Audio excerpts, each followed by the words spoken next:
Hi, tonight we're going to talk about awakening consciousness.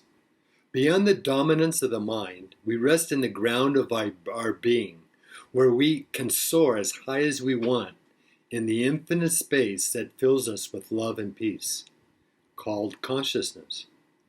The collective consciousness is a ground beyond our individual ideas and beliefs, beyond our individual consciousness, created in a greater, more expanded realm. It is beyond words, where we meet in a playing field of peace, love, and joy, far from the ideas of right and wrong. It is easy to get caught up and attached to our own view of the world, forgetting that it is only our way of seeing things or our opinion. The good thing is we are not locked inside our unit consciousness, but in the midst of a collective consciousness that responds to our needs. This is our higher self, the ground of being that is connected to everything, our soul, which is pure consciousness that is limitless, always knows what is best for us. We just need to open our limited mind to our infinite soul, where everything is possible. Teal Swan says, "Many people think that being spiritual means being positive, but being spiritual means being conscious and aware. To become conscious is a much different thing than being positive. To become consciousness and aware, we must become authentic. Authenticity includes both positive and negative. Our soul is our GPS because it knows authenticity and truth. So a time comes when we have to decide between our mind's intellect or the consciousness of the soul. Our mind can rationalize and hide the truth, but the soul is wide open all the time, so we need to align with our mind with our soul and not overpower the truth of it. They must work together, which makes us stronger, our mind smarter, and our soul more expressive through the mind and body in harmony. Neither one can overpower the other, because the mind is not strong enough and the soul is not interested, and it is only wants to show the way. The soul is an energy field that shows the mind how to vibrate at a higher level when they are aligned with one another. When the charm of our soul is experienced, it has a beneficial, reliable, and uplifting effect on the mind and others. The high from our mind is temporary, while the high from the soul is eternal. That is why it is the ultimate high guidance and inspiration system that is a prevailing network connected to everything. It is the domain that shows the direction, the expansive field that reshapes our life, encoded in our DNA, so we can find our way physically, mentally, and spiritually. The Bible says in 2 Corinthians 4:18, "So we fix our eyes not on what is seen, but on what is unseen, since what is seen is temporary, but what is unseen is eternal." The horizontal opening to the physical world offers many circumstances and situations where we can find our light and spread our wings, to fly through the vertical opening to the soul.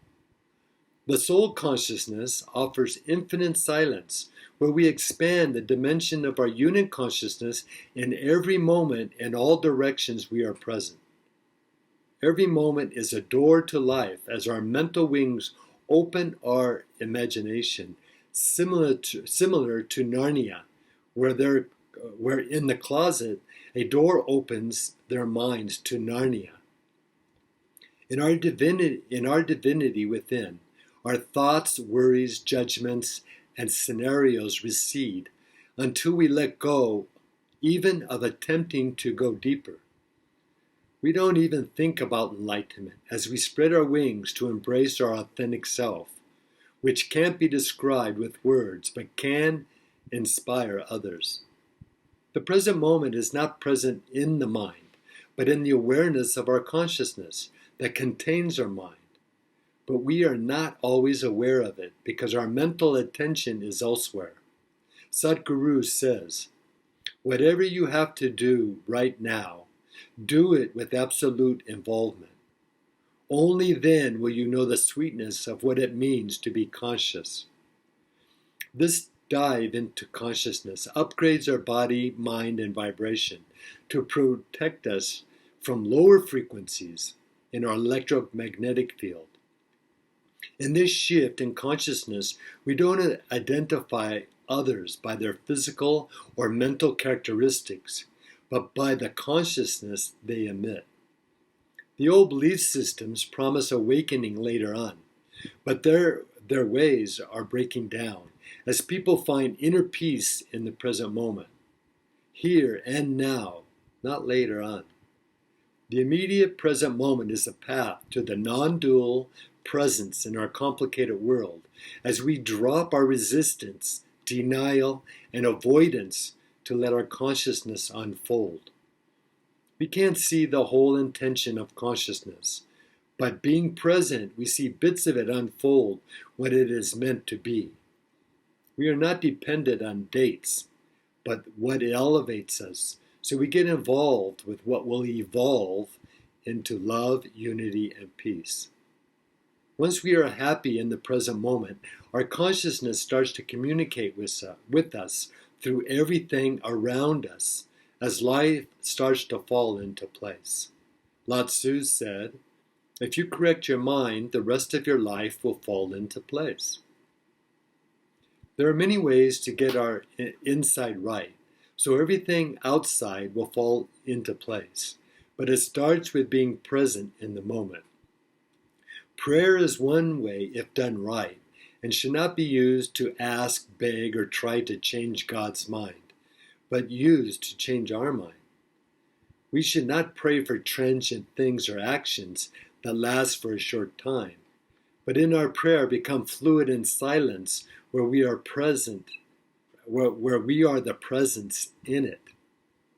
Awakening to consciousness is a clear observation of our true nature and a new way of living, in freedom and in the expansive dimension of being. This experience is labeled as being in a state of grace, enlightenment, being born again, or just blessed that our mind is quiet and silent as we experience the knowing within. This awakening to consciousness is being born into our higher self, where we clearly understand that our life is not projected on us, but by us. Our consciousness leads us to transformation from the physical and mental to the spiritual, where light is truth, so we turn on the light. When we are guided by consciousness and not our ego, we light up the world because we have moved from ego to a greater level of understanding. Shantidasa says, you are not the body, you are only wearing your body. You are that which activates the body. When our thinking digressive mind is silent, we can sail into the mystic of our consciousness. That is what we use. That is why we use our spirit, or what the spirit is used for. We can still use our mind to solve problems and analyze solutions on the physical plane, because the spiritual experience keeps the ego in check. The ego is not who we are. It is only our projected image of self. Becoming aware of our consciousness is what awakens us. So without this spiritual experience, we are just aimlessly meandering through a library without reading the books. We need to realize and experience that we are observing the thinker in stillness, peace, and freedom as we watch the spontaneous changes in our life. In this way, we see our miscalculations not as failures or sins, but as lessons that guide, inspire, and motivate us to change. We become stronger than our excuses and become the change that we need to be happy. We deserve to be awakened spiritually, where our consciousness emerges from deep within and shines through our identity to radiate beauty and light like a child. Seeing life like a child makes life a celebration and miraculous, as everything deserves our attention, without the ego controlling, so consciousness is experienced. Pablo Picasso said, "Every child is an artist. The problem is how to remain an artist once he grows up." Einstein said, "Do not grow old no matter how long you live. Never cease to stand like curious children before the great mystery into which we were born." And Jesus said, "Most certainly I tell you, unless you turn and become as little children, you will no way enter the kingdom of heaven." That's Matthew 18:3. Thank you.